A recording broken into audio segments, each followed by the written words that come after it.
ये कहानी है उस लड़की की जिसकी मौत आज भी दुनिया के सामने एक रहस्य बनी हुई है। एनालिस मिशेल, वो कौन थी और उसकी मौत कब हुई थी, ये सब हमने जाना अपनी पिछली वीडियो में। लेकिन उसकी मौत कैसे हुई थी, उसके साथ क्या कुछ हुआ था, उन 10 महीनों में क्या कुछ हुआ, उसकी मौत के बाद क्या कुछ हुआ, और सबसे मेन क्वेश्चन, क्या सच में उस पर 6 आत्माओं का साया था, ये सब हम जानेंगे आज की इस वीडियो में।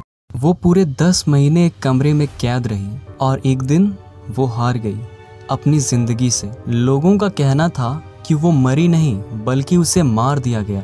शायद उसकी जगह अगर हम लोग होते तो हमारा भी यही हाल होता। जब उन पुजारियों को उसके बारे में पता चला तो वो उसकी मदद करने को तैयार हो गए। सबको लगा कि शायद वो अब जल्द ही ठीक हो जाएगी, लेकिन कौन जानता था कि उसके साथ क्या होने वाला है। कुछ दिन बाद उन पुजारियों ने एक क्रिया शुरू की जिसे वो एक्सोर्सिज्म कहते थे। ये एक प्रकार की क्रिया होती है जिसमें इंसानों के अंदर कब्जा की आत्माओं को निकाला जाता है। मैं नहीं जानता क्यों, लेकिन वो उन पुजारियों को देखकर जोर जोर से चिल्लाने लगती।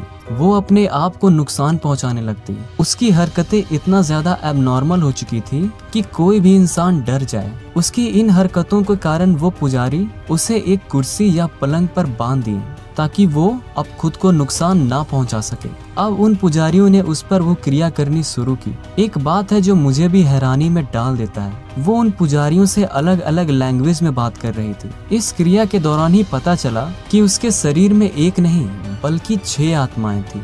इन आत्माओं को निकालने के लिए उस पर जो जुल्म हुआ वो आज भी इतिहास के पन्नों में मौजूद है। वो पुजारी घंटों तक उस पर वो क्रिया करते, उस पर ना जाने किन किन चीजों से मारते। जब इस क्रिया के दौरान उसकी मौत हो गई तो मौत के बाद पता चला कि उसके शरीर पर कई चोट के निशान थे। ऐसा लग रहा था कि उसे बेहद बुरी तरीके से पीटा गया हो। उसके शरीर की कई हड्डियां टूटी हुई थी और उसकी मौत का मेन रीजन था कि उसे भोजन नहीं दिया जाता था। भोजन ना मिलने से उसका शरीर धीरे धीरे कमजोर होता गया और अंत में उसकी मौत हो गई। जब ये सारी घटना उस समय लोगों को पता चली तो लोगों में बेहद गुस्सा भर आया। इस घटना ने अपने समय में काफी बवाल मचाया था।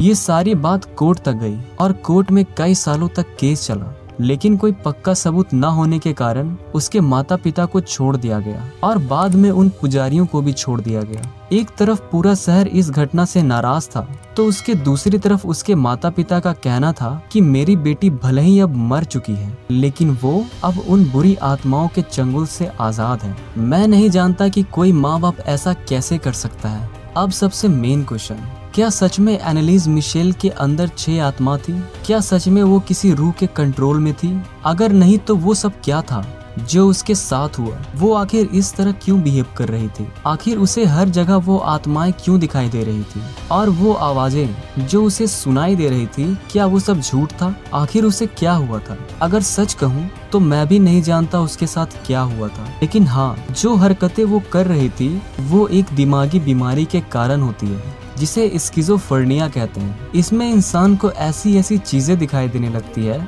जो रियल लाइफ में एग्जिस्ट ही नहीं करती। उसे ऐसी आवाजें सुनाई देती है जो वास्तविक में है ही नहीं। और इन्हीं सब लक्षणों को देखकर लोग ये समझ लेते हैं कि शायद इस इंसान पर आत्माओं का साया है, जो बिल्कुल गलत होता है। तो हो सकता है कि एनालिस मिशेल को भी ऐसे ही कोई बीमारी हो, लेकिन जो भी हो, इन सभी लोगों से लड़ते लड़ते उसने अपना दम तोड़ दिया। बहुत गलत हुआ उसके साथ। आज भी भारत में हर साल लगभग 1 मिलियन केस स्किज़ोफ्रेनिया के आते हैं, जिसे ज्यादातर लोग भूत प्रेतों का साया मान लेते हैं। खैर, जाते जाते मैं यही कहना चाहता हूँ कि प्लीज अंधविश्वास से दूर रहिए, क्योंकि अंधविश्वास के कारण किसी मासूम की जान चली जाती है। और अगर आप ऐसा ही हॉरर वीडियोस देखना चाहते हैं तो यहाँ पर क्लिक कीजिए और सब्सक्राइब तो आपने कर ही दिया होगा, उसके लिए थैंक्स। जल्द मिलता हूँ अगली वीडियो में।